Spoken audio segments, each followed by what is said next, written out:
welcome back to the GFR, Surviving and Thriving the Transition. Joining me today is Juan O'Savin and Bill Armour of Genesis Gold Capital.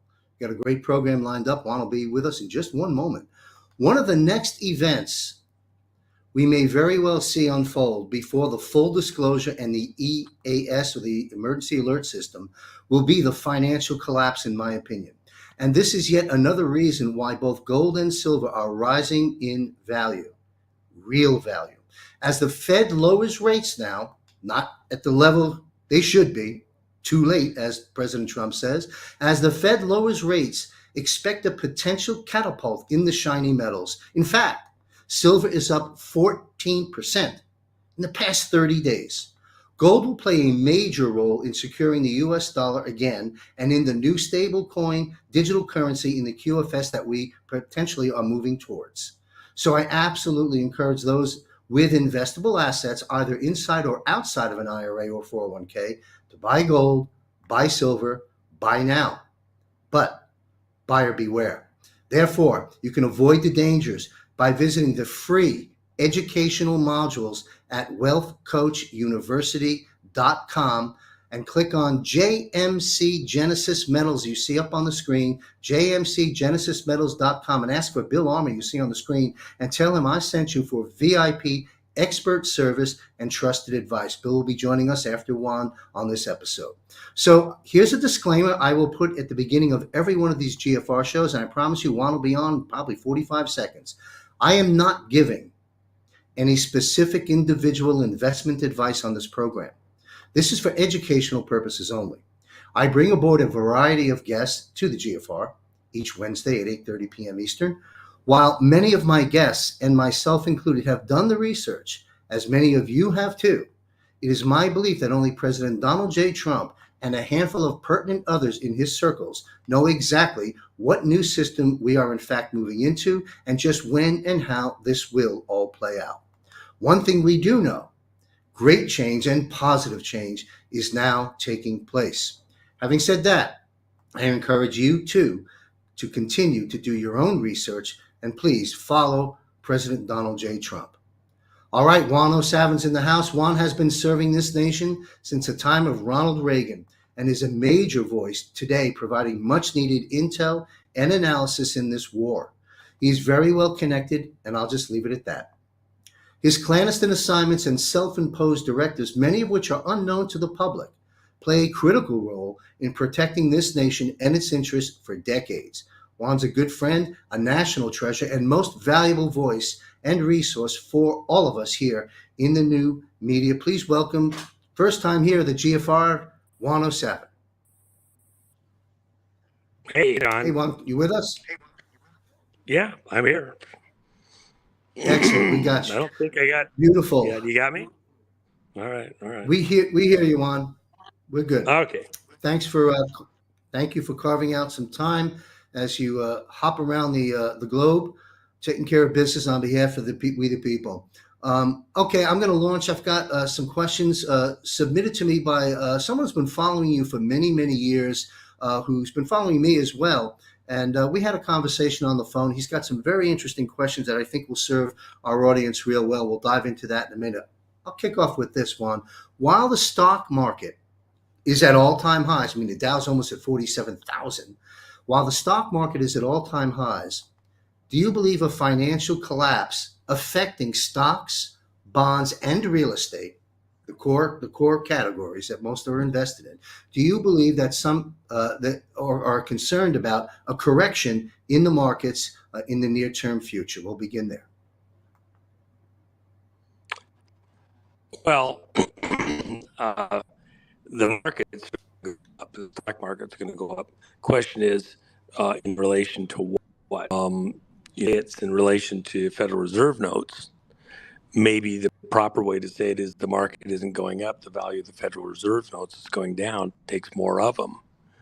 The stock market does represent real assets, buildings, cars, planes, boats, ships, commodities, things in production. It has real value. In a sense, it's gold bars, okay, diamonds, whatever. It's tangibles.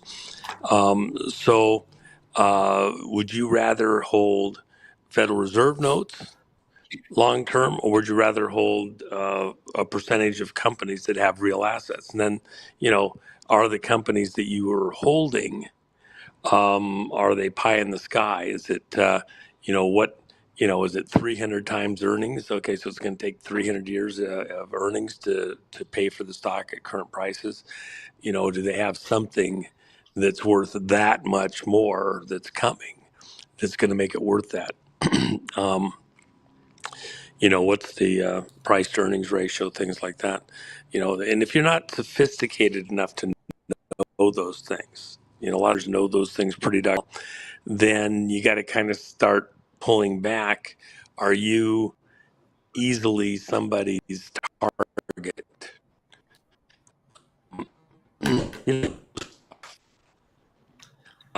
Juan, we've If you got know some. farming, Yeah. except a wool over your eyes. So you gotta think about what are you holding, and if you just, some people might want to hold gold bars because it's pretty straightforward and simple. So anyway, go ahead.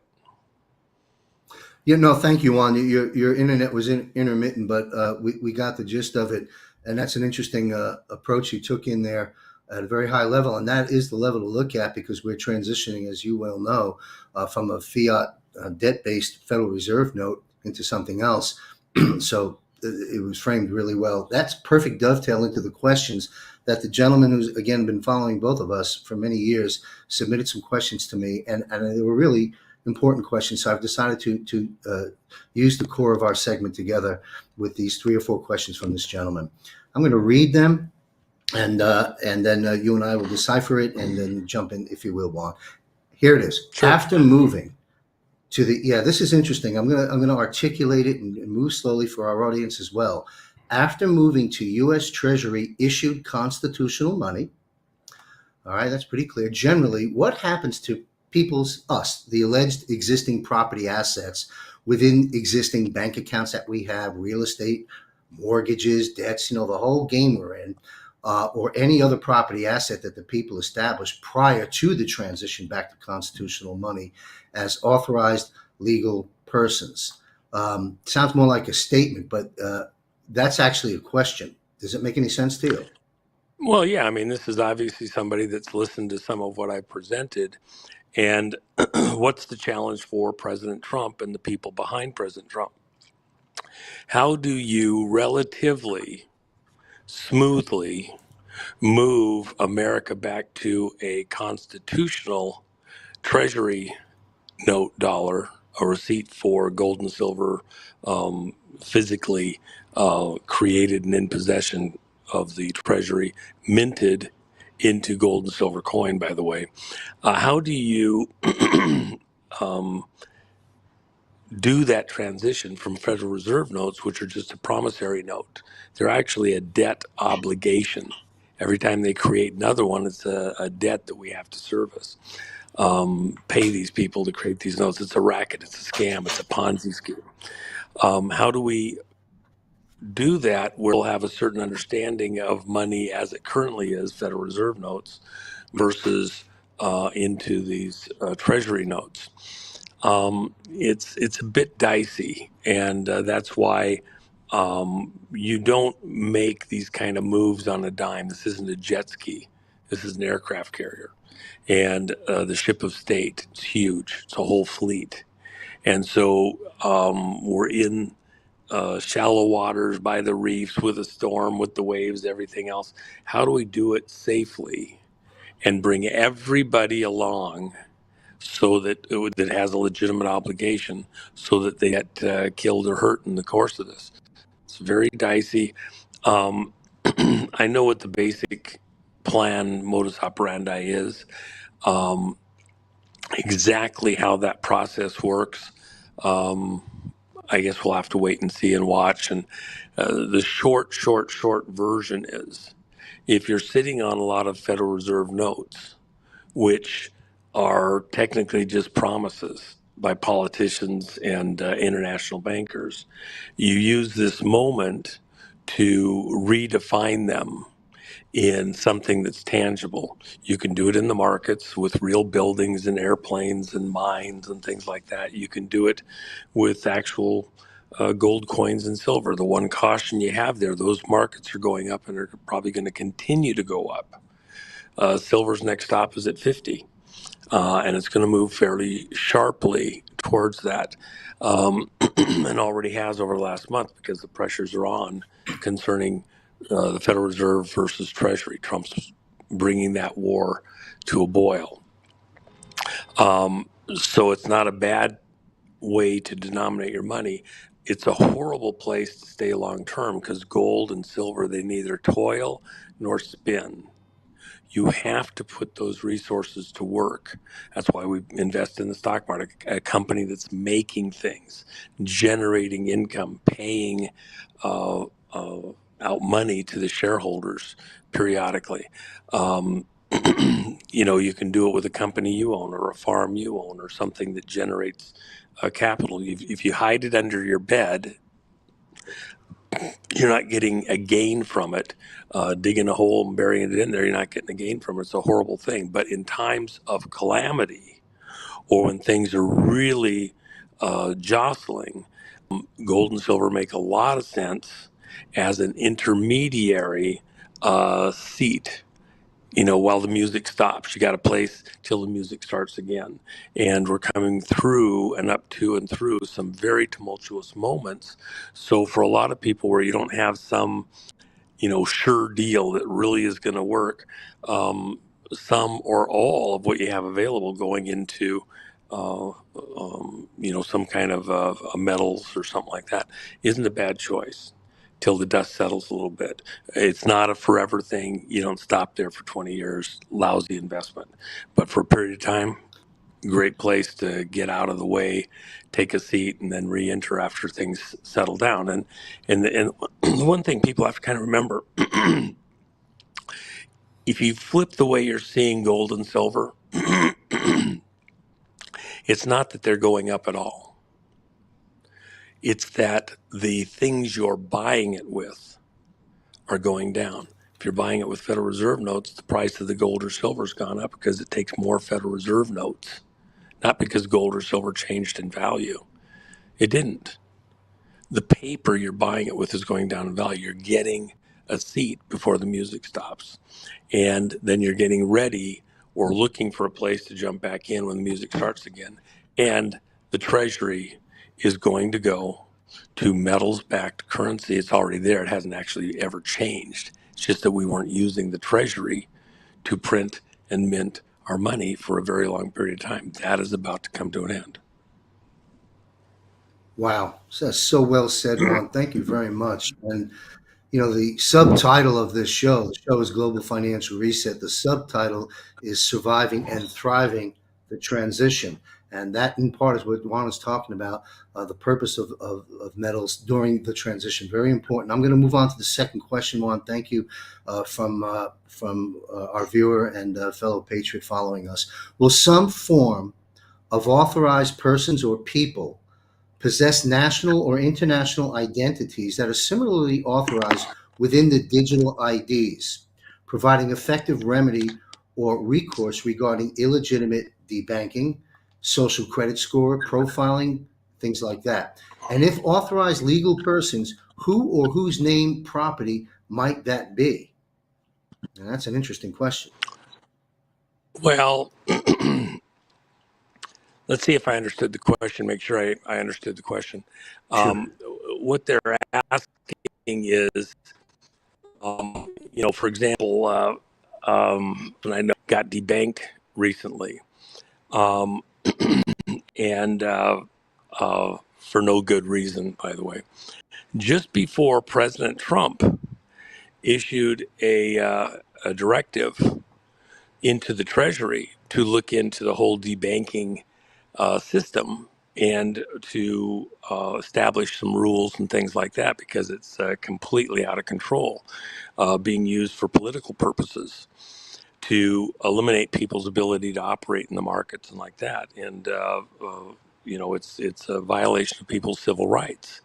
These companies operate in the public sphere with some trust, and you can't function in society if they take you out and don't let you have a place to bank in the way things are currently. So there's work there legally from the federal side looking at that. The banks are going to be unable to debank as readily or easily, radically less so moving forward. And that was since the middle of August.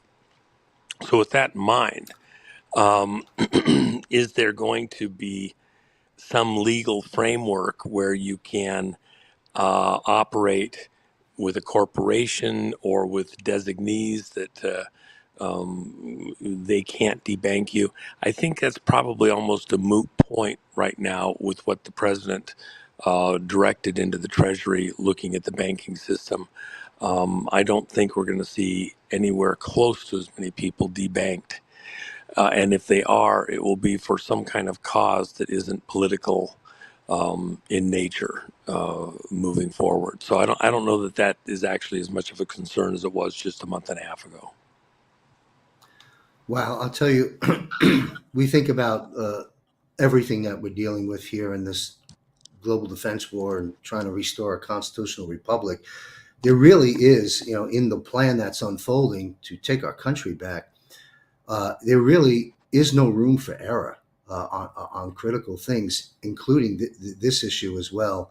And I'm glad you've addressed it. I'd like to move on to the third question this gentleman is asking. After the implementation of the U.S. Treasury constitutional money that you referred to earlier, is the Federal Reserve's private international fiat script, the Federal Reserve, the current money, authorized at that time for any U.S. domestic, U.S. international, or any other foreign country's settlement purposes? In other words, the way I read that is there, we playing with two sets of currencies internationally and domestically for settlements for other countries. Well, there was, Once there was a push. go ahead. They actually printed money. The Treasury or the Federal Reserve actually printed money on a couple of occasions that was designed to have a domestic and a foreign dollar inside and outside the borders of the U.S. And didn't go through with that. That was back in the early 90s. And just didn't materialize the way things, which would have been a currency between Canada, Mexico, and the U.S., kind of like the euro. A lot of plans were put forward, but they weren't followed through on. So the question is the Federal Reserve note, which, by the way, you go anywhere in the world, dollars get traded pretty readily. A lot of places that you would go, they would trade in the dollar more readily than they would any other currency, even their own, current, their own currency within their own country. And so people wanted the dollars, not the other currencies. Venezuela or Argentina was a good example of that when I was down there recently, and they wanted dollars. They didn't want anything else. With that in mind, moving forward, if you're going to switch to a Treasury note, what's going to happen to all those Federal Reserve notes? Let me just add this, and I've mentioned this to audiences just in the last couple of weeks. I haven't mentioned it to your audience, John. Our best information right now is that there's about 17,000 pallets of $100 million out across the world. Now, there was another estimate that was higher for a very specific reason that brought the total with half pallets and quarter pallets and some other stuff to 22,000. So think about that. 17 to 22,000 pallets. They aren't wooden pallets, and they're not the ones. They're a very specific type.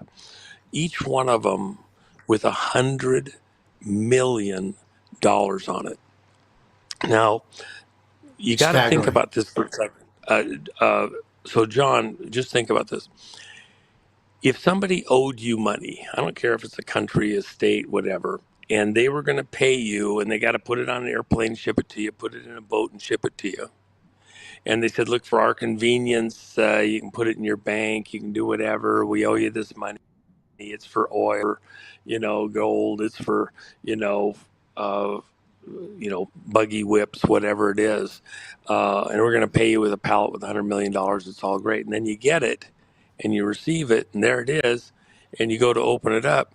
And if you don't have the right codes, if you have the, that pallet melts down into goo. And it was all real money, real Federal Reserve notes that you could spend. But as soon as you go to open it up, that's what happened in Syria. They found a room that had a whole bunch of pallets of US dollars that came out of Afghanistan, by the way. They had a room, and when Assad fell, these people were going in there, busting into every room they could find, you know, uh, carrying it out, handing it out to the crowds, etc. All the antiques and guns and treasure. Else to get to the room with pallets of $100 million each, and they go to rip the plastic off and open them up. And as soon as they did, charges inside went off, and every single bill was destroyed. Just turned it into a melted pile. Okay, they did that 2 times, and then other people stopped them. No, no, no, no, no. If you do it, we're going to lose it. We got to figure out how to open this up because we can't get it open. Now, John, if somebody actually owed you legitimately that sum of money and they sent you a pallet and then you couldn't open it up, would you be happy? Would you have even agreed to Surprise, accept that before surprise. the fact? Yeah, you wouldn't have agreed to accept that before the fact unless it was, hey, we owe you $5 million, but I'm going to give you $100 million on a pallet, and but you open it. And I mean, it's not a legitimate thing. Yet, and by the way, who over at Federal Reserve, this criminal organization, I will say it that precisely, this criminal organization that has hijacked the way that banking and monetary transactions, government expenses and bills are monetized to the public and to the rest of the world. This criminal organization run by criminals, for criminals, literally, you can talk about, the criminals out of Venezuela and everything else. At the end of the day, these are the biggest ones of all. They're printing the money. And here they are Mhm. printed 17,000, 22,000 pallets, $100 million each. On whose authority? Now, Yes. let me Fiat. just give you one example. Okay, let me just give you one example that's pretty current. Well before Obama left office, he sent pallets of $100 million a pallet, okay? Pallets and pallets and pallets by aircraft to Iran. And they were Mhm. famously photographed on the tarmac in the airplane in Tehran, Iran, at the airport there. Planes with $100 million a pallet, pallets and pallets and pallets, to supposedly pay some debt. Okay, Yeah. but now let's look a little deeper. Mhm. At the same time that the Federal Reserve got an authorization to print 400 billion with a B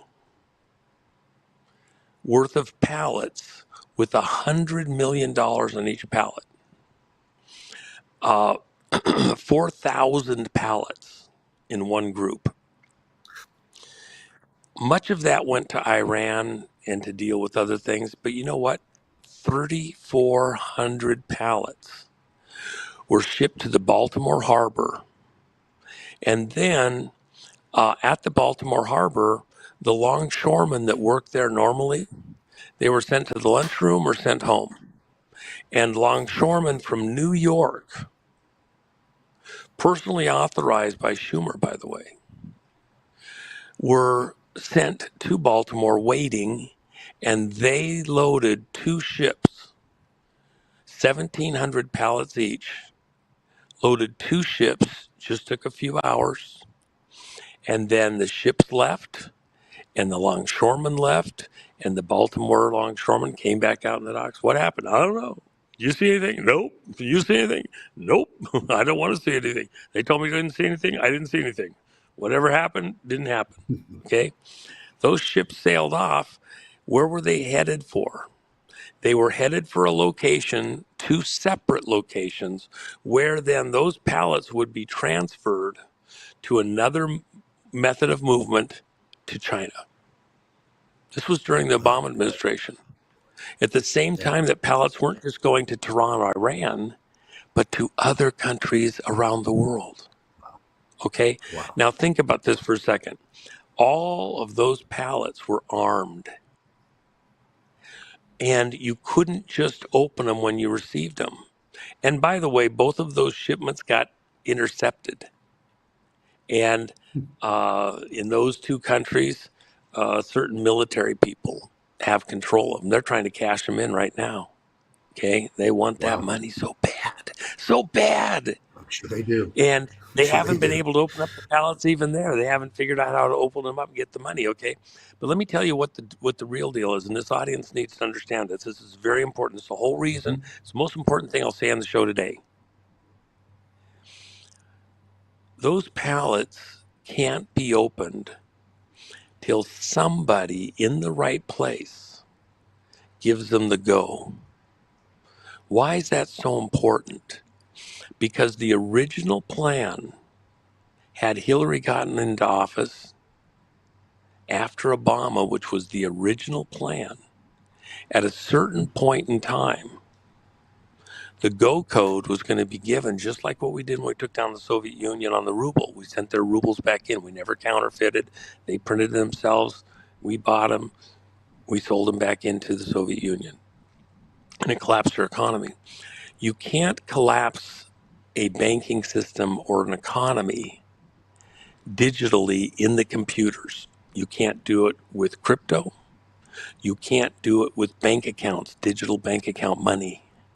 You can't do it in the digital system. You can shut it down, but if somebody's trying to undermine the value using digital currency, all the banks do is just get shut off, or a government tells the banks to pause, and you can trace down where stuff's coming from and choke it down. You're pretty safe. But when you have money that can be traded on the streets at the street level, person to person, in the black market, if you will, the government can't really stop that. And what happens is if you flood places with paper currency all of a sudden, people are afraid. Prices start changing. Supply and demand. All of a sudden, there's a bunch of paper money shows up everywhere. All of a sudden, people want more of it because the price goes up for the goods that you would buy. That's why with Gasara and Asara, every house is going to have a 747 in the garage, and we're going to build a stadium to hold the 747s. The kids are going to have 747s, G5s and 6s. The babies will have their own jet. Excuse me. As soon as you have all of that promissory notes floating around, billions and billions and trillions and trillions, the price and everything goes up. Why? Because the paper becomes worth less. Correct. That's the Correct. Weimar Republic. What was happening? What was planned? What is still a threat today? All those people with those pallets of cash are unable to transact them. They're waiting. They're waiting. They're waiting.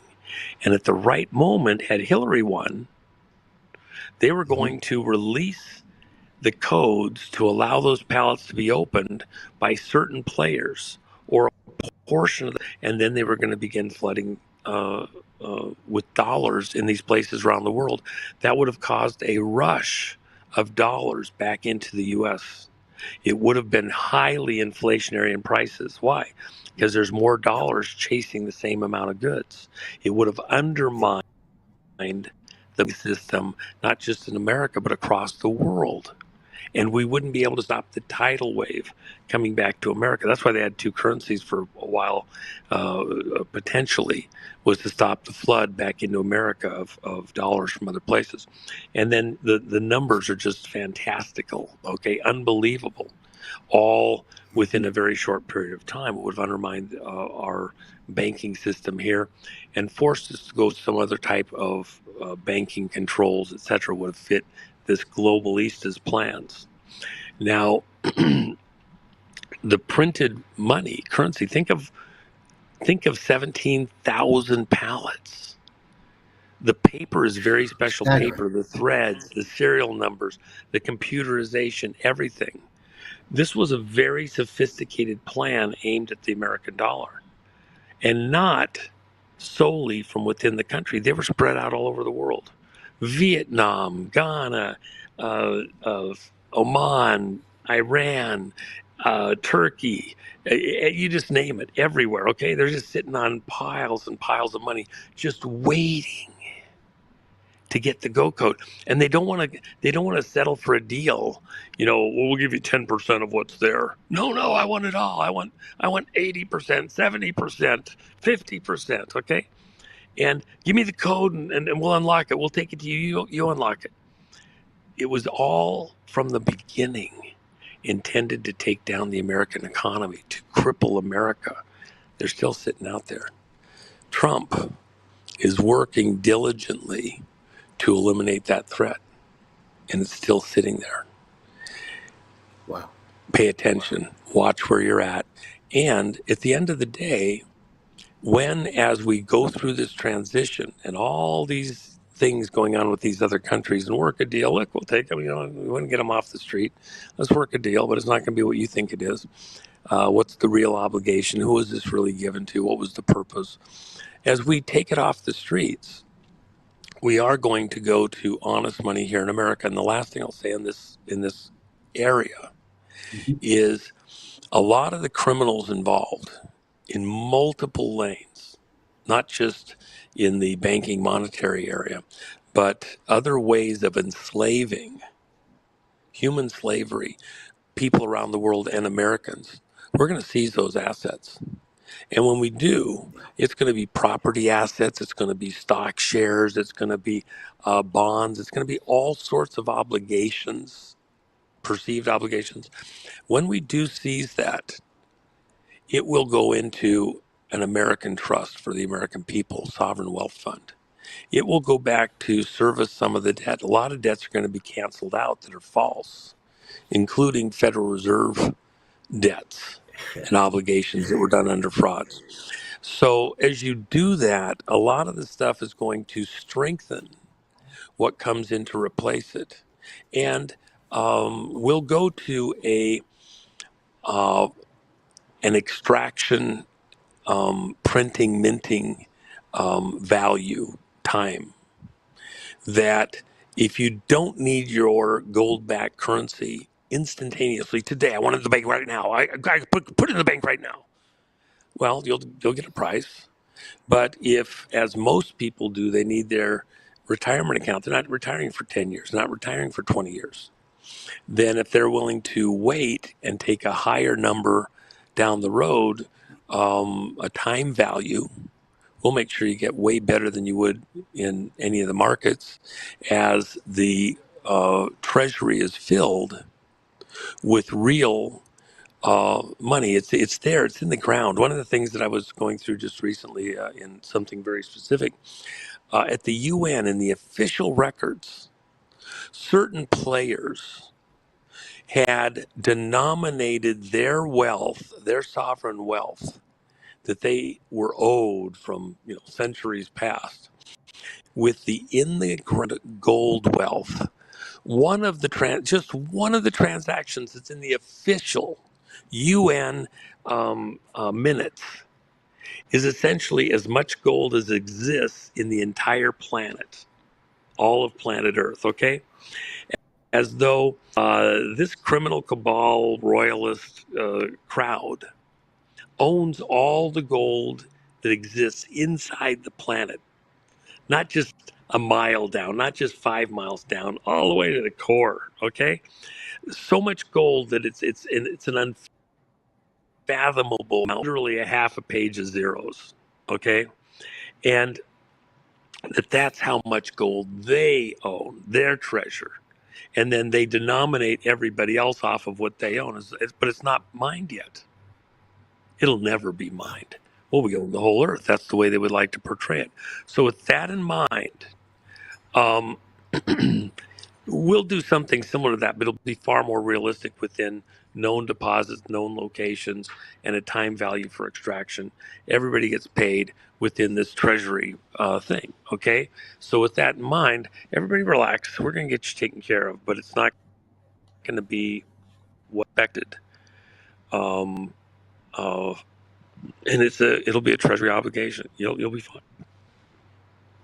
Wow, that's extraordinary information, Juan. Really incredible. And what a game! I mean, this is a massive game that affects everybody. Moving around these pallets of money like that, it's unbelievable. I want to ask another last Yeah, question on behalf of the yeah, guest, yeah, yeah, and yeah, then I'll yeah. close out with another question. So, after the implementation, we're moving forward of the newly U.S. Treasury issued constitutional money.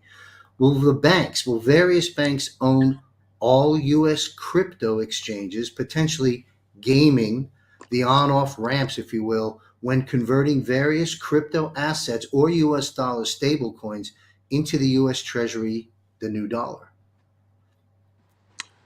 Um, you know, because the world has already gone there in large measure, and remember, Bitcoin was created as a DARPA operation.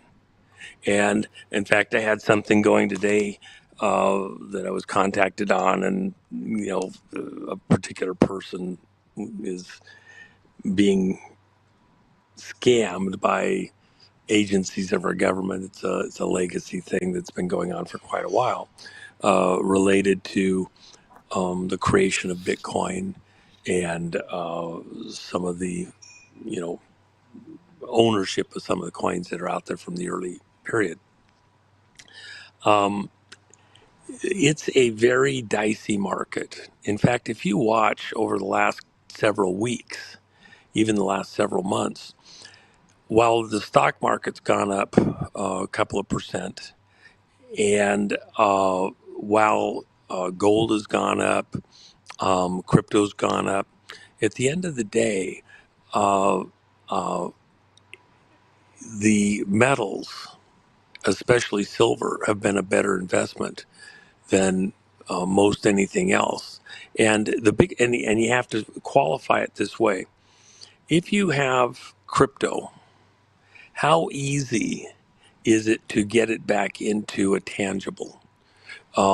What are you paying for an on ramp, off ramp fee to get into the digital currency? And is it as transactable as money in your bank account? And there's all sorts of Mhm. obstacles thrown in the way, and fees and trolls and everything else. And I've got great friends that are very good at this. That I got one of them. He won't buy anything if he can't buy it with his crypto, whether it's coffee, an Uber, all sorts of things. He's very sophisticated. But for most people, it's a son of a gun, and he's got literally tens of millions of dollars in various cryptos, and specifically bitcoins primarily.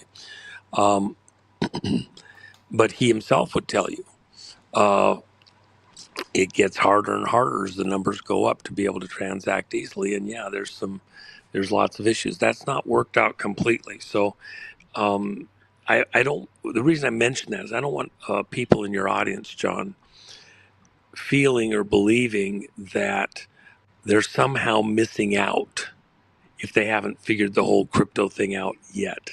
It's Mhm. still the Wild West in many ways, and if you're sophisticated, really on it, you're doing all sorts, then it's not the worst place in the world to be. But yeah, you got to qualify it a bit. And most of your listeners, I would say at least 95%, if not 99, they're not ready to be sophisticated and that cluttered.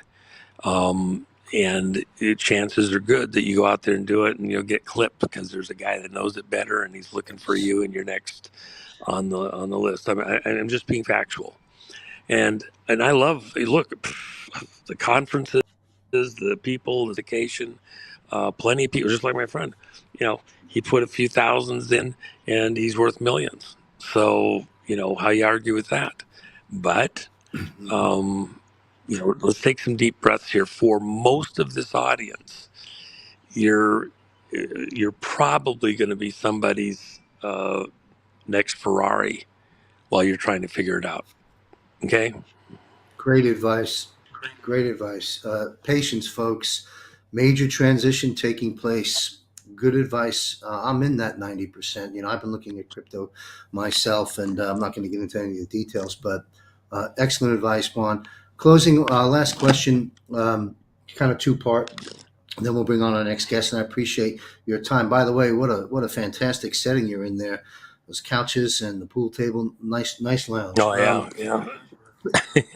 The 37 tri- the 37 trillion won on the USA debt clock, etc. The Federal Reserve note, the 37 trillion of our proposed federal debt. If I heard you correctly, and I'd just like you to clarify it, and then I have got a part two of this question, and we'll wrap up. Is that 37 trillion sounds like much of that debt when all this transition of the global financial reset settles out? Will the majority of that debt be left on our books to deal with, or their books? Well, okay, in a bankruptcy, and I've said all the way back to 2014, and this is on the record. I said President Trump, if Trump decides to run for president and wins, he will be in office with one primary purpose, which is to bankruptcy of America.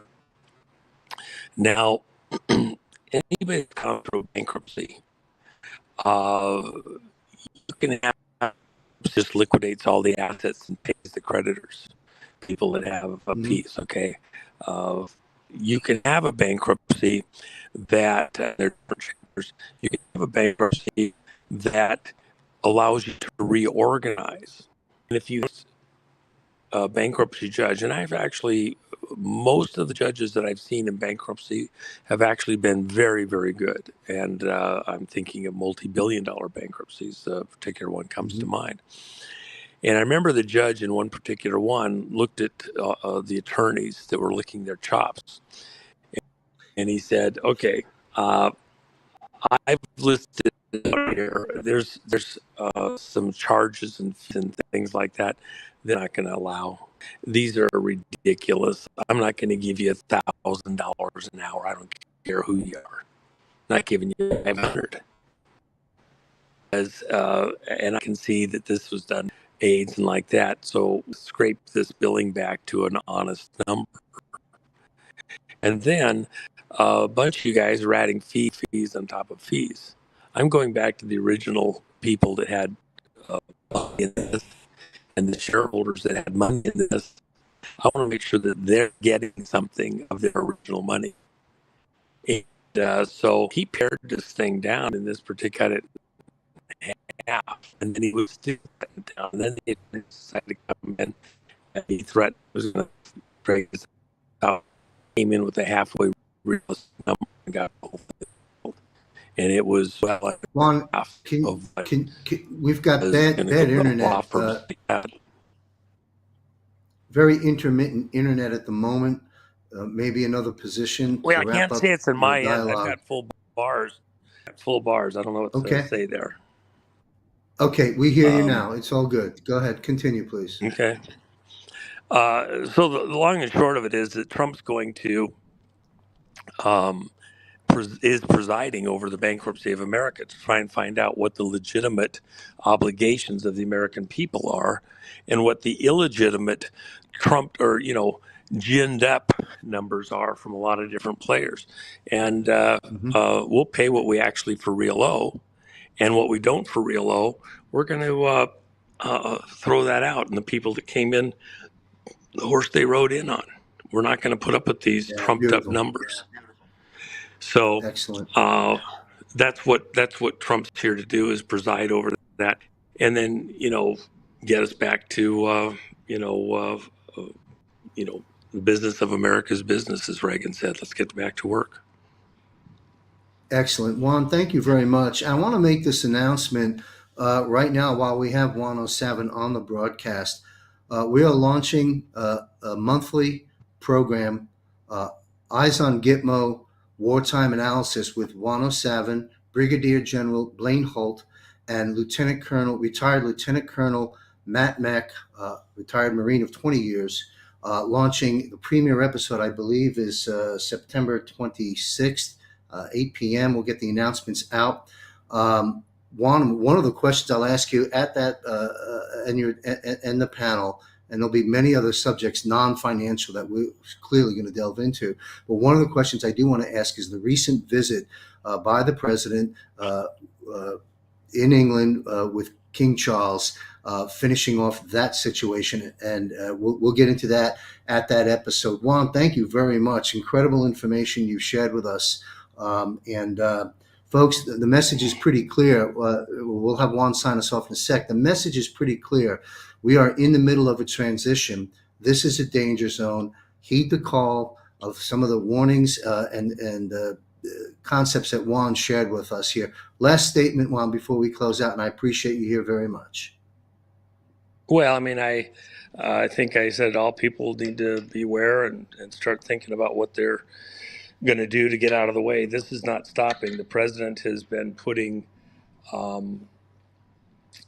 security fencing up around the White House and the Treasury. He's sending messages for anybody that's paying attention that war's on.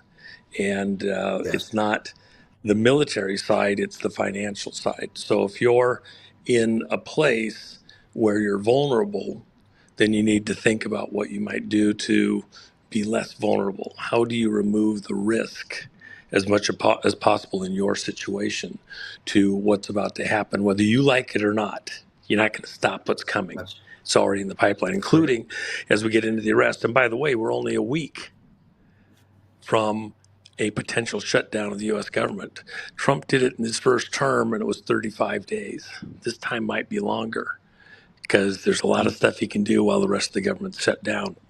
Pay attention, get out of the way, be prepared to get out of the way, and then do it. Beautiful. Thank you, Juan. Hey, what's happening as we close out? Anything new and exciting at thejennifermack.com, where a lot of inspired material inspired by you comes from. Anything you'd like to announce or direct people's attention to at thejennifermack.com? Well, and all patriots at gumroad.com. I'm going to probably jump up the price on the silver coins that we have there, the Gitmo coins, specifically here shortly. It gets up past 45 in the silver, I'll absolutely jump the price up again. So it's right there. I've got some in stock right now, but it's going to go pretty quickly. So if you want to order, that's a good time to order, and those prices are pretty good. So, and those are Excellent. Proof quality coins. They're not just uncirculated or something like that. So anyway, there you go. Thank you. Hey, to our audience, this Eyes on Gitmo wartime analysis with 107 General Brigadier Blaine Holt and retired Lieutenant Colonel Matt Mack is going to be extraordinary. We are heading into an unbelievable time, and I thank Juan very much, not only for appearing on this broadcast with us now, but for taking this on with me and my team to produce these shows every month. This Friday, September 26th at 8 p.m. Eastern. Thank you very much, 107, for joining us. Now, Bill Armour, patiently waiting in the digital green room, has built a unique career combining vocational ministry and expertise in the precious metals industry. Now, we just heard Juan say on the onset of his appearance the importance of getting out of the way of what's coming through this transition, and how gold and silver plays a major role in that, not forever, but certainly in the foreseeable future. So Bill has been in the precious metals industry, equipping him to bridge faith-based perspectives with practical wisdom in stewardship and business. Bill's originally from Tucson, Arizona, spent 8 years serving the U.S. Army Reserves. Thereafter, he went on to attend Azusa Pacific University, a Christian school in Southern California with a focus in Christian ministry and biblical studies. Bill's been on the program before. He's a precious metals expert and a director at Genesis Gold Capital. My contact, my resource for you. Welcome back, Bill Armour. Pleasure. Happy to be back. Great to see you again, John. Good to see you. Folks, just have a keen ear. We understand the audio is not exactly at the decibels it needs to be. We've tried to work through that, but he can be heard very clearly. It's important for you folks to listen up. Bill, before we begin, and I know you've got a lot to unpack here as well. Before we begin, I have a few questions before we get into the economic nuts and bolts, if you will, of the economy and precious metals. Talk with us, if you will, about the biblical principles of investing, just the groundwork there, and then we'll get into the nuts and bolts of what's going on today and how you can help our audience protect and preserve what they've accumulated. Take it away, Bill. Yeah, happy to. I would say there's really three fundamental truths that inform biblical investment, and really particularly why gold is so strongly talked about. The first, we'll start in Genesis, which is the namesake of the company, for an obvious reason, in Genesis 2. And I don't want to get too theological, but I also want to explain where this is coming. In Genesis 2, there's a pattern during the creation narrative where it's talking about how God created the world and people and everything, and he continues to say that it was good, it was good, it was good, and that follows. A lot of people don't realize that follows into the creation of gold, and when it's used, it's called the gold of Havilah. Was the first gold. It's mentioned in Genesis 2, and that is then ordained to be used as currency, as money for people to store. I mean, when we talk about money, what we're really talking about in its truest sense is it's a storage device for your time, your energy, what you've done in your life. And so when you go to work and you're given a paycheck, that is really storing all that energy you've output in a way that we can then use that to get goods and services. So that was the device that God had ordained for man to use. The reason that God uses gold, and that brings us kind of to our next point there, is that the Bible talks a lot, the Old Testament talks a lot about how the Lord hates unequal scales and measures. That's Proverbs 11:1. And when we look at our current financial system, and obviously you guys just got done talking quite a bit about the Fed, and that is not equal scales and measures. In fact, it's very, very unequal scales and measures. When they are creating money and enslaving us with debt, that is an intentional device here to steal money, steal your time, your energy from you that you've already worked for. So that device that exists currently that most people so readily use is one that is anti-biblical. And then finally here, just the parable of the talents I would point to in Matthew. And that is this idea here that there was 3 servants. 2 of them go out and they do what they think they need to do to preserve and grow their money. And you have the third who just buries it in the ground, doesn't want to deal with that, doesn't want to have that conversation. And of course, that's the one that the master sort of chastises afterwards, saying, what have you done, you wicked and slothful servant?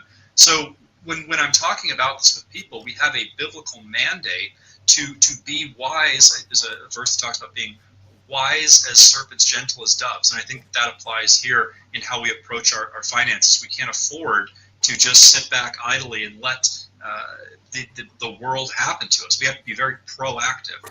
And that would be some kind of the biblical principles of investing that I would point to.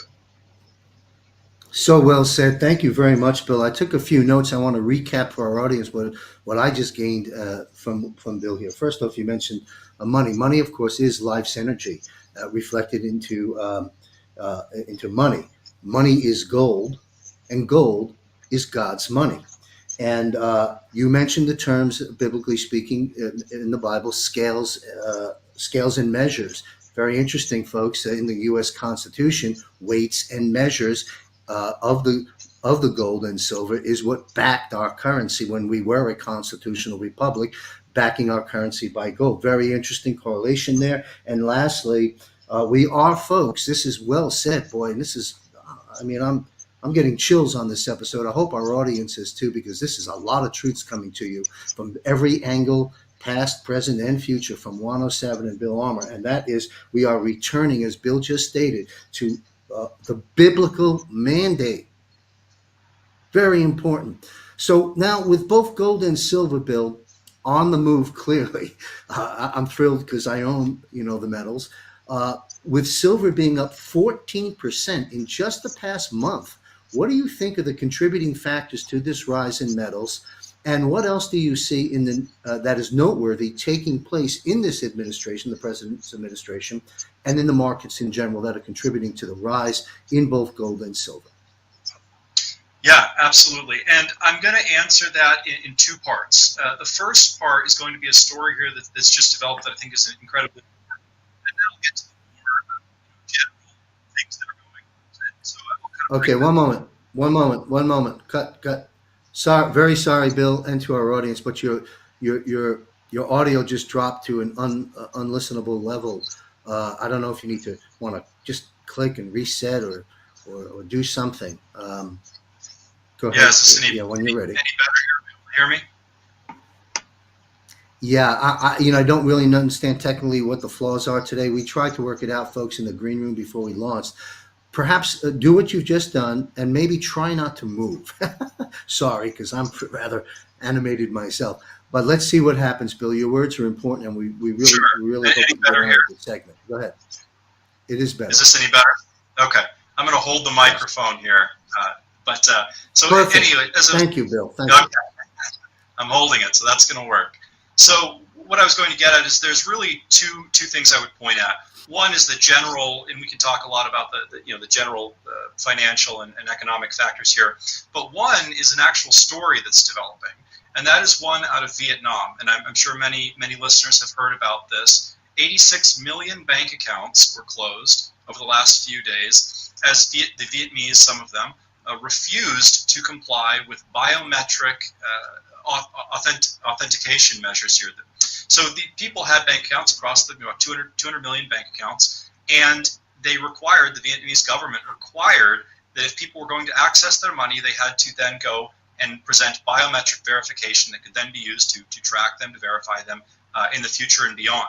And of course, many such people were not okay with that, and they refused such orders. And so you now have 86 million bank accounts that are now out of existence. This is people's life savings. This is money that they've saved up their entire lives for that they cannot access, and the government will not permit access unless these people do comply with these biometric standards. So the reason I bring that up is you look at gold and silver in the last few days and over the last month, but particularly the last few days, and you might be saying, wow, there's quite a jump up here.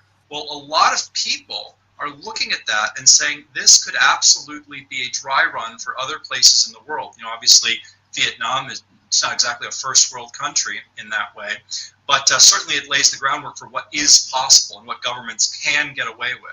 So when you see that happening, many such people across the entire world have decided that this is a tremendous opportunity in time to get gold and silver, get their money out of banks and other institutions that can so quickly close their doors and lock them out if they don't want to play by the rules. And this has presented a massive buying spike. We're seeing volume like we haven't seen in a very long time, at least on the retail side. That's general people like myself and yourself, John, that are deciding I need to get gold and silver now. So that would be one story right off the bat that I would share.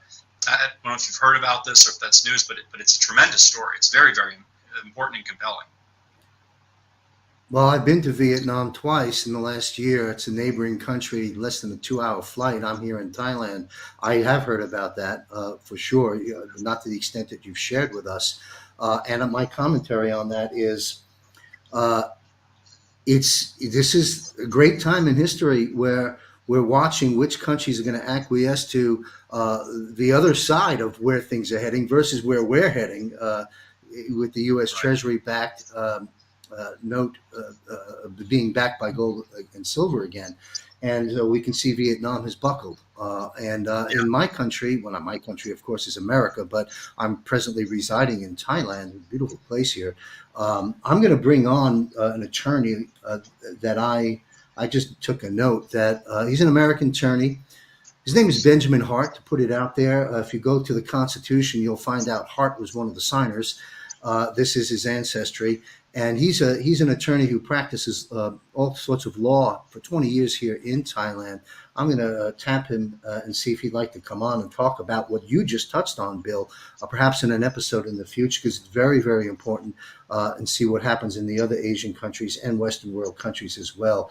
This is gargantuan. This is big. And what's interesting is there is an easy way out. The trap door is gold and silver. It's absolutely clear. I have no problem saying that straight up, straight out like that. So thanks, Bill, for bringing that up. 86 million accounts closed. Yeah. Unbelievable. So what do you anticipate? It's staggering. Don't forget to hold the microphone. What do you anticipate the Fed doing concerning interest rates in the last? Okay, the Fed just dropped rates a bit. Again, as President Trump has aptly named Jerome Powell, too late and too little, I'll add. Too late and too little. So what do you anticipate the Fed doing concerning interest rates right now in the last quarter of this year, the remaining months we have, and in the first quarter of 2026? In your crystal ball, if Jerome Powell is still there, but whoever represents the Federal Reserve, what do you see happening moving with the interest rate cycle this quarter and the first quarter of next year? Certainly. So the first piece I would say is that we can expect more cuts. We've got obviously 25 bips so far. We expect several more by mid-2026. Real rates still above the 2% target. But as you just mentioned, the little too late piece is very important. And when we talk about the labor market and inflation in general, all of these pieces, that lever, whether we're increasing rates or decreasing them, that lever is one that you don't see results for several months. So if he is on time, he's 3 months late, he's 4 months late, he's 5 months late. So when we're looking at this job data, and Trump has been, he's been saying this for months and months and months since he got in office, that we need to bring rates down, because otherwise we're going to see this kind of stall. The inflation has largely been tamed in a lot of ways, but that this job market stagnation could absolutely happen. We saw the job reports were not good. We've seen tremendously bad numbers here. We saw one of the statistics that stands out to me is that out of the unemployment, about 25% of it, a quarter of it, is long-term unemployment. So that's people who have lost their job and cannot get a new job. So that's telling us that companies are constricting. So obviously we need to lower rates. Now, as we expect that, and people ask, well, what does that mean for finance? What does that mean for gold and silver? Gold and silver loves rate cuts. So if you expect rate cuts, as just about everyone in their right mind does, that should be very, very exciting for people that have gold and silver. And I'll give you some numbers to back that up. From 2001 to 2003, when the Fed dropped rates 6%, we saw gold go up 50%. It's about 8 times what the Fed dropped it. There's from 260 to 390, which, talking about gold at 260 and 390 these days kind of makes me chuckle. But 2008, obviously, we dropped rates down to nearly zero as a response to the housing market crash. And we saw, again, one of the large bull markets for gold, 150% return over those 3 years. And then just most recently, 2019, 2020, as again, Fed pivots, rate cuts, and we saw gold run about 40%. So, as we see these rate cuts, consecutive rate cuts, this is tremendous news for gold and silver for a couple of reasons. If you want the technical explanation, what's really happening is as money becomes cheaper and you're getting less money, if you can't just put your money in a bond and get a bunch of money for it, you say, well, what am I going to do? Where's my money going to go? So the assets that don't necessarily produce anything, that don't go to work for you, those assets become actually more attractive. So that's gold and silver in this case. So very, very productive, very good for gold, but I would certainly expect several more rate cuts in the foreseeable future. Excellent. Thank you. And you mentioned about the abysmal job reports. Let me put a little footnote there, and I know you fully agree with this, but for our viewers, that's not Trump's creation. That's Trump's inheritance from the auto pen presidency, and that will get cleaned up eventually. But right now, it's another obstacle that the president has, and if he doesn't get stuck on escalators that don't move, he can continue to take care of business for America. And that's another whole story for another program. Bill, interest rates aside, what are the driving forces that you see now and on the near-term horizon that contribute to the growth in the intangible gold and silver, in addition to interest rates, which we've been focusing a lot on with both you and Juan O'Savin? What else would contribute in the foreseeable future, in the environment we believe we're heading into? What would contribute to the rise of gold and silver in addition to the interest rate cycle? Sure. So two main pieces that move the price of gold and silver. You've obviously got one, which is, and Juan talked a great amount about this, and I completely agree, is that gold is sometimes, that the dollar is weakening, right? The notes are weakening.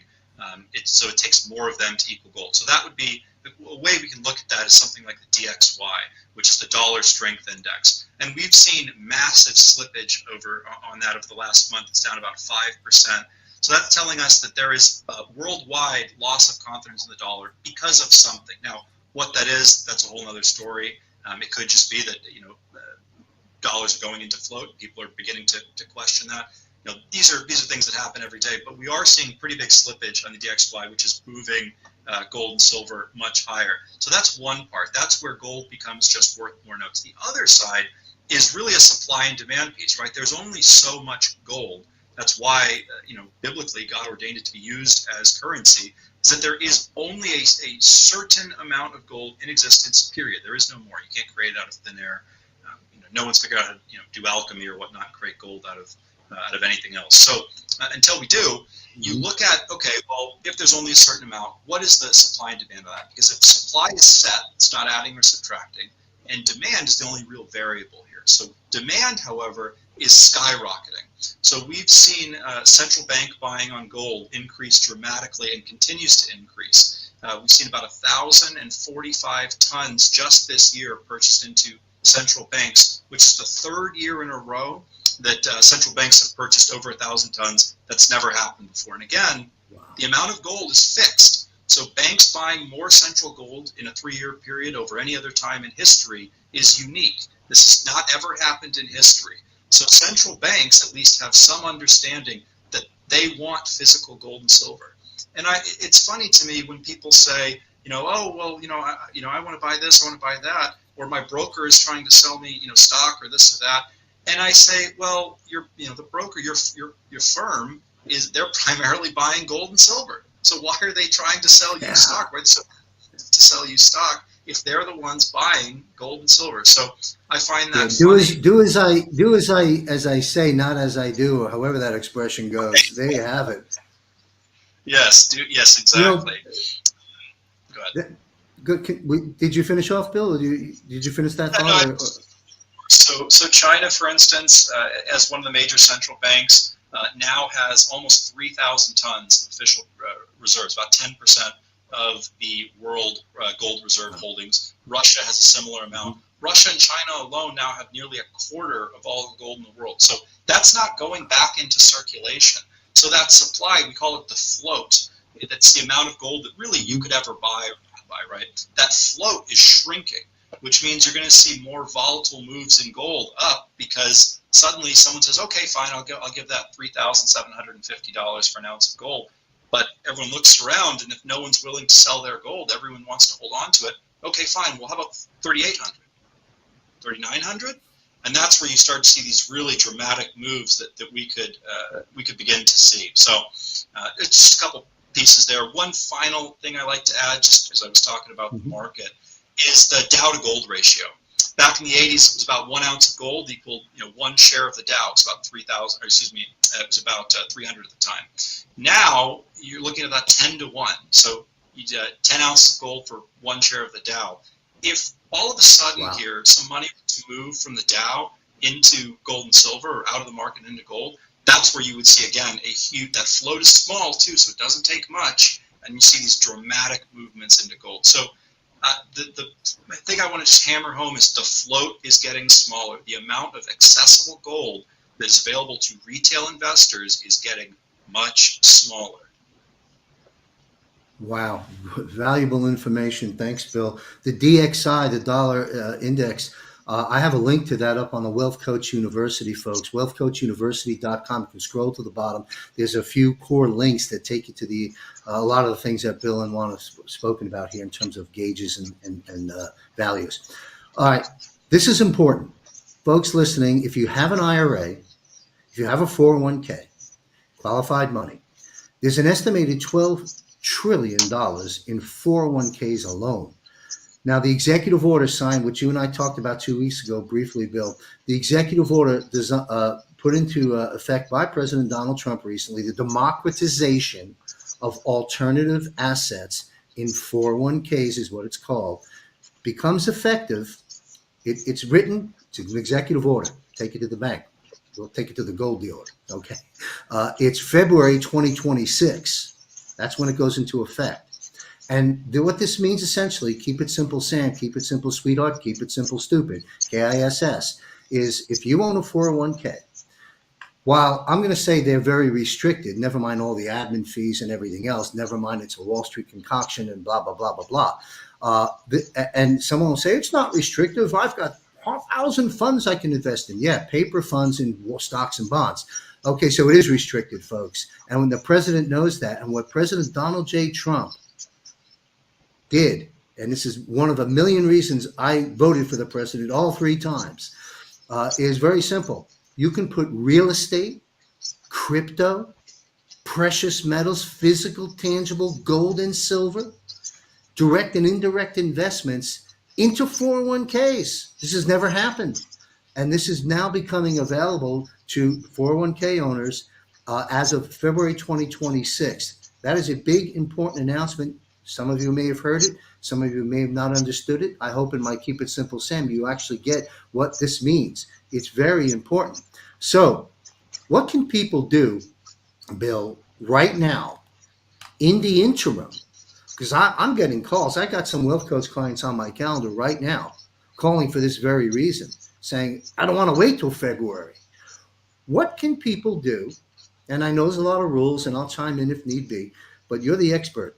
And I think people can clearly see your broad scope of knowledge, not only biblically, but how it all relates to the economic world and what goes on to drive both gold and silver. Great information.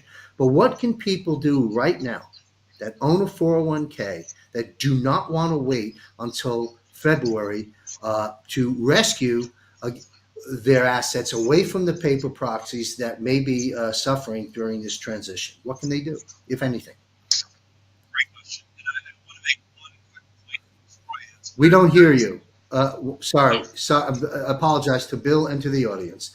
Continue, Bill. Yes. Can you hear me now?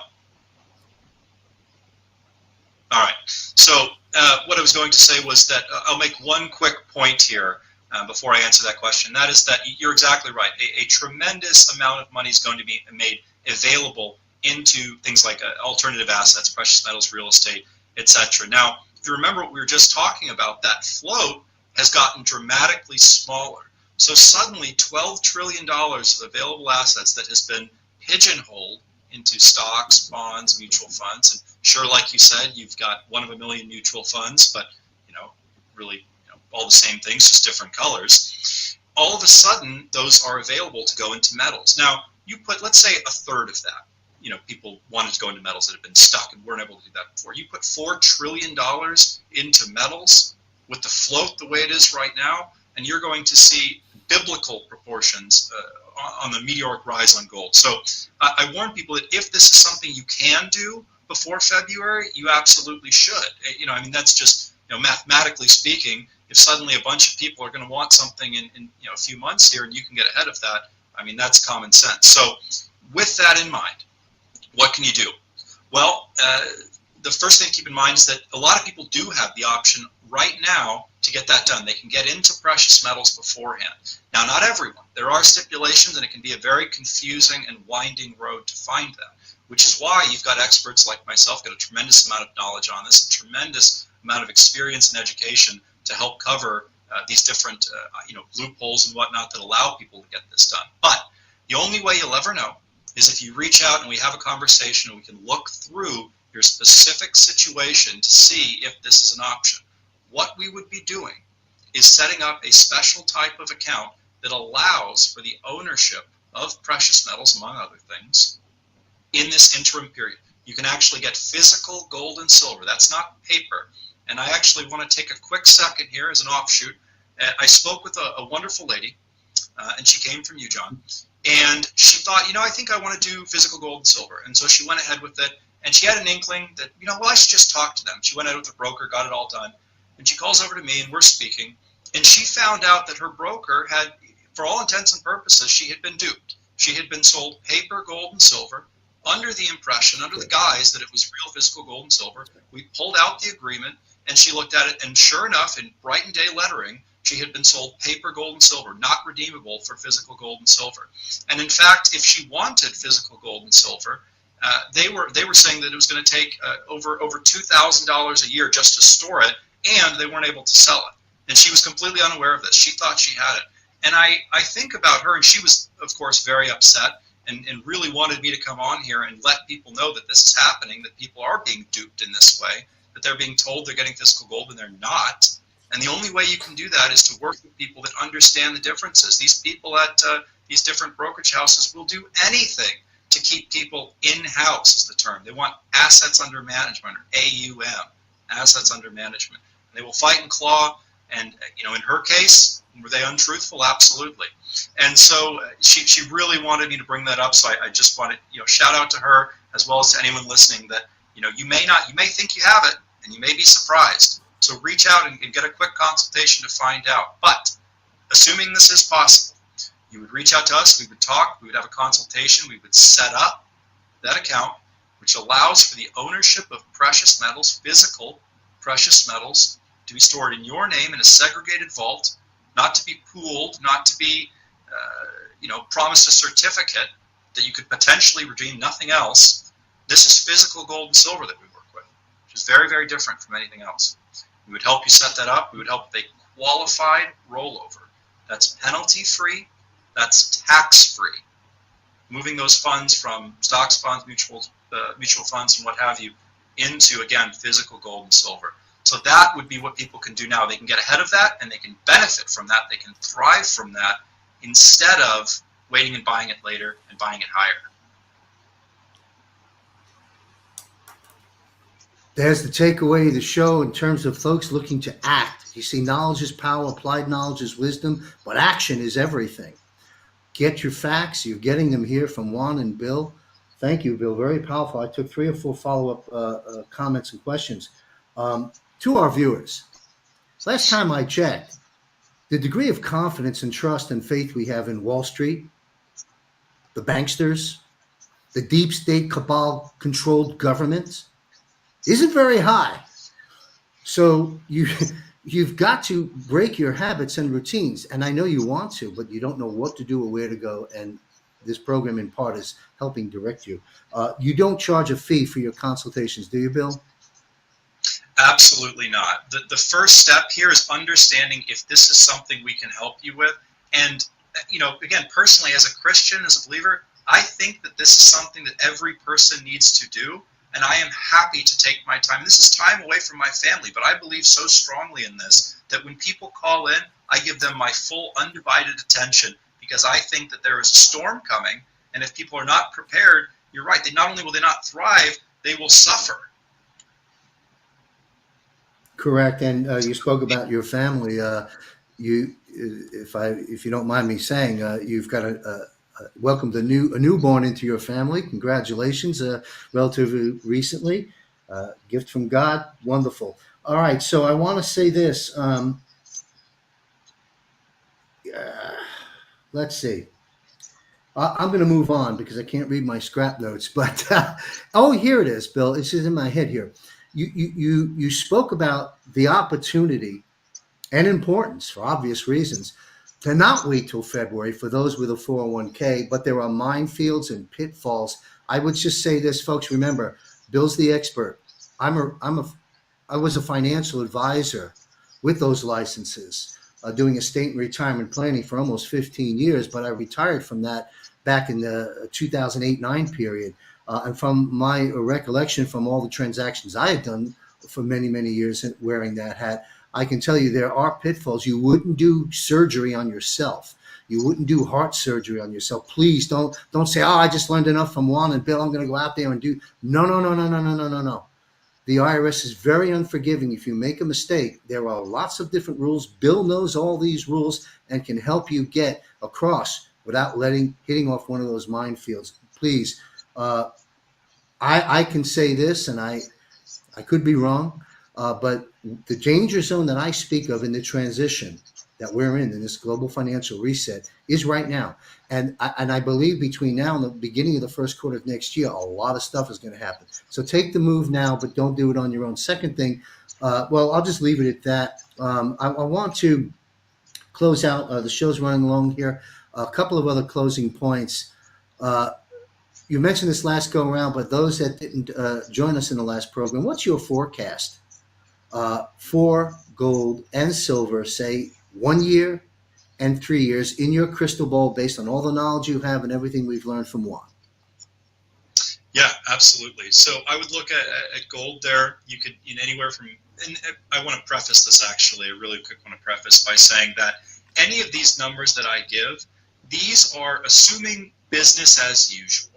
And what I mean by that is if we have catastrophic meltdowns, we're talking about 50% in a day, in 2 days, in 3 days. That's the history of gold. That's happened 10 to 12 times in gold's history. So that's assuming none of those occur. If those occur, all bets are off. We're talking about gold at really astronomical numbers. But that aside, a very good expectation here for gold. You're looking at, again, no one has a crystal ball, and I don't pretend that I know everything, but 4,500 to 5,000 in the next year. Silver $70 to $90 is very reasonable, and in 3 years, 6,500 to 8,000 silver, up to 125 and 150. And one thing I'll jump back on, if anyone ever looks at that number and says, "Gee, that sounds high," there's no way. As I would reference the M2 money supply. And for those of you listening that don't know what that is, the M2 money supply is the amount of money that we've printed, that's cash, checking account, savings account, etc. If gold were just to keep pace with the amount of money that's been created, it would float up to 7,000, 8,000. That's not including any of that, the demand issues that I've referred to. That's just to catch up to where it should be with the amount of money created. So really, the rising tide there is it's going to be really hard to keep gold under that 7,000 to 8,000 mark over the foreseeable future, even assuming the demand doesn't get dramatic, which, as we know, you add 4 to 6 to 12 trillion dollars of buying pressure onto metals. When the float's getting small, you could be in for fireworks. Wow. Okay, so folks, bear in mind as we take another shift in this show, is that gold's trading at about 3,700 plus today. Lots of room for growth. Silver's trading at about $44 today. Lots of room for growth. And Bill, would it be a fair statement to say that this may be the period we are, because a lot of folks say, well, I've already missed it. It's grown so much in the last few years. I missed the ride again. Would it be a fair statement to say that where we are right now, based on everything we've learned in this broadcast, where we are right now, could this be one of the periods in the history of tracking gold and silver that might be aligned with one of the most catapulting best opportunities we've been in? Or am I too optimistic? No, that's absolutely correct. And I would point to, because sometimes people want to say, well, how much more can it really go? Look at 1980. Look at what it did there. It went 2,300% in 10 years when we left the gold standard. So we're in a similar position now. Debt, this $37 trillion of national debt, it is getting exponential and explosive. So the float is getting smaller. Large countries are buying gold in a way they've never bought before. We are in a position here where the stars have aligned for metals to see numbers that would have been laughable. People would have thought you crazy to talk about these kind of numbers 5-10 years ago. But here we are. The stars have aligned, and we've got an incredible amount of wind at the back for metals. So you can take advantage of that. You can thrive from that. That is certainly an opportunity. Thank you. The stars have aligned because God is in control. God, Trump, Q, military, the white hats, and we the people. This is the time to make the moves. We are winning. The massive fake news apparatus from every modus operandi they deliver their messages to us for decades, in bed with Wall Street and Big Pharma, which is for a different program. All of that narrative is being laughed at now. and being exposed because of the work of Donald J. Trump, our great commander-in-chief and executive branch president of the United States of America. This is an incredible time, folks. So turn off the fake news media, and the Wall Street and bankers turn their voice off. Our voice is now louder, and we've got this. Contact Bill by visiting jmcgenesismetals.com or give them a call at 1-800-200-4653. Ask for Bill, if that's the right number. If not, let me know, Bill. Ask for Bill Armour for VIP fast-track service and a no-fee consultation. Last closing statement, Bill, before we sign you off, and I appreciate very powerful segment, great information. Thank you, sir. Thank you so much. Pleasure. I'm blessed to be here. God bless everyone listening. God bless America. Thank you, Bill. God bless you and your newborn and your beautiful wife. To my producer, put up the advisor scorecard. Bill mentioned something just a few moments ago that was very, very important, and I'm going to walk us through this. Keep the split screen because I've got it on prompter. I can read it here. It's very important, that experience that the client had with a broker misled. I don't want to say lied, but of course, I didn't say that. All right. But what you have here is an advisor scorecard. You can go to wealthcoachuniversity.com, click on advisor scorecard. It's downloadable or viewable. I'll run through it here because it's important, because we're still, to an extent, stuck in our old habits, stuck in our own matrix of going to the people we thought we could trust. Different time right now. The dawning of the golden age is upon us. These are some questions. I picked 10 out of 10,000 you could ask. And I know because I used to be a financial advisor, okay? So does your financial advisor have the same ideology and political view as you? I think that's kind of important. Go woke, go broke. Does your financial advisor understand and follow fiscal, monetary, and changing policy? I think Juan delved into that at the deepest level any human being could visit. And Bill covered all the rest at a very high level. Number 3, is your financial advisor in good standing with the regulatory bodies? Kind of basic, but important. Gold and silver, best performing asset class in the world. Have they discussed acquiring physical, tangible metals to combat inflation?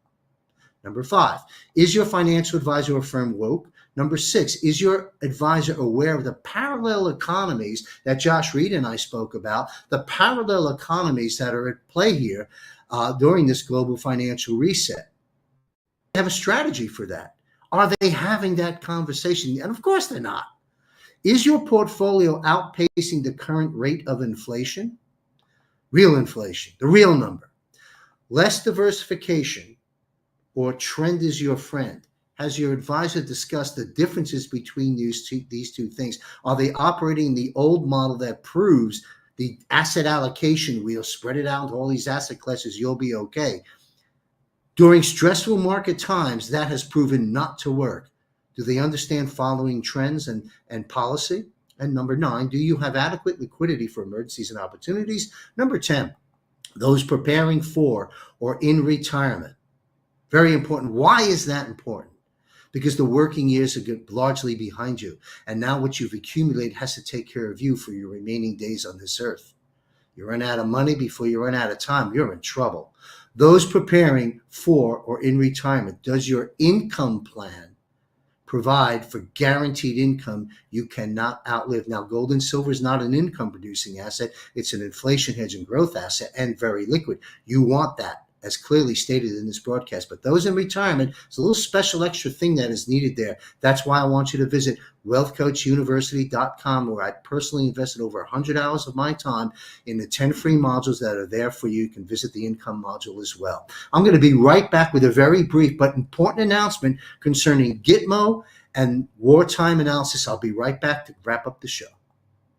Your hard-earned assets are under attack and may be in harm's way. Many people are confused, thus concerned about what is going on with the currency, the markets, and the economy. A great change is underway. With the private wealth coach consult, of which John Michael Chambers discusses in greater detail in Module 10 of the Wealth Coach University, you can break through procrastination as you become informed, empowered, and connected.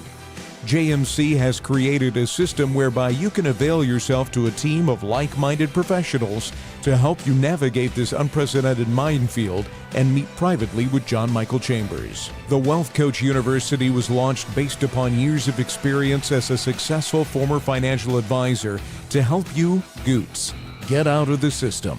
Hello, this is John Michael Chambers. I retired after nearly 15 years as an independent financial advisor in 2008 to heed a higher calling.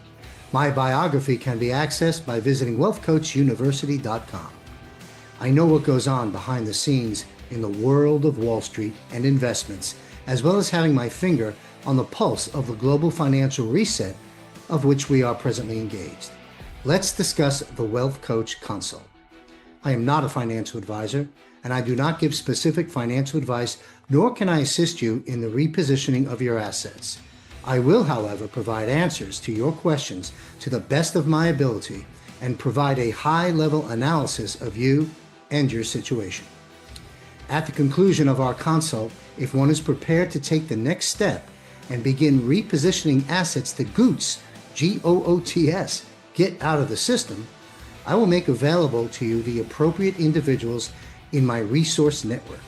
In the financial world, these are licensed, seasoned, patriot professionals that can assist in this area and to help you get from where you are to where you need to be as soon as possible, both confidentially and with confidence. Visit wealthcoachuniversity.com. By doing so, you gain access to the 10 free educational video PowerPoint modules. Then schedule your Wealth Coach consult with me today. I do look forward to speaking with you. It's time. I want to thank my two producers, Jessica and Sandy, for doing incredible work on helping me get these shows out there to everybody. Thank you very much. I want to close out with action items. There are 3 things you can take away from in this broadcast. Number 1, go to wealthcoachuniversity.com and avail yourself to the free 10 modules. Knowledge is power, applied knowledge is wisdom, and action changes things. Second thing you can do is schedule your Wealth Coach consult, as just discussed on that promotion and commercial, if you will. You know how to do that now. So I look forward to speaking with you. In fact, I have an appointment coming up in 45 minutes. And number 3, those that just want to fast track and just want to get your gold and silver right now and skip steps 1 and 2, which I advise you not to do, but those that get it, you're educated, you're comfortable, you're ready to roll, contact Bill direct, JMC, genesismetals.com, and give the phone number we had up on the screen earlier. Give Bill a call and get your gold and silver right now. Now, joining me next week on the GFR program is Jim Willie and Josh Reed. Both gold and silver are rising in value, real value. When the Fed lowers rates, expect a potential catapult in the shiny metals. Gold will continue to play a major role in securing the US dollar once again and the new stablecoin digital currency in the QFS that we are moving towards. So I encourage those with investable assets, either inside or outside the IRA or 401k, to buy gold, buy silver, buy now. And again, JMC, genesismetals.com. Ask for Bill Armour and tell him that I sent you for VIP expert service and trusted advice. Join us, very important folks, for our premiere episode of Eyes on Gitmo, Wartime Analysis, premiere episode Friday, September 26th, with Juan O'Savin, retired Brigadier General Blaine Holt, and retired Lieutenant Colonel from the Marines, Matt Meck, as we are approaching disclosure from Gitmo and lots of activity coming. Be sure to join us. It will be a monthly broadcast, and the first launch is this week coming. So that's really it. It's a wrap. If you'd like to correspond with me, I can't answer every email, but you can contact me directly at John. It's John at jmcbroadcasting.com. It's an email address for you to reach out to me. I think we've made the pathway very clear in this episode, but if you have a question, I hopefully can get to your email. This is the dawning of the golden age, and this is John Michael Chambers speaking with his voice. Speak with your voice. Stay loud and get your message out there. Share the truth, expose the lies. Most importantly, be prepared. Please stay safe, and may God be with you.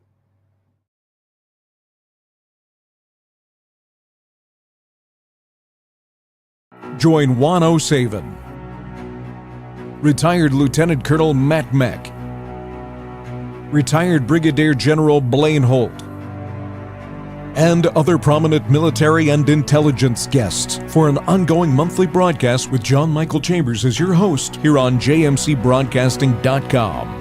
The premiere episode launches Friday, September 26, 2025, and is sponsored by Genesis Gold.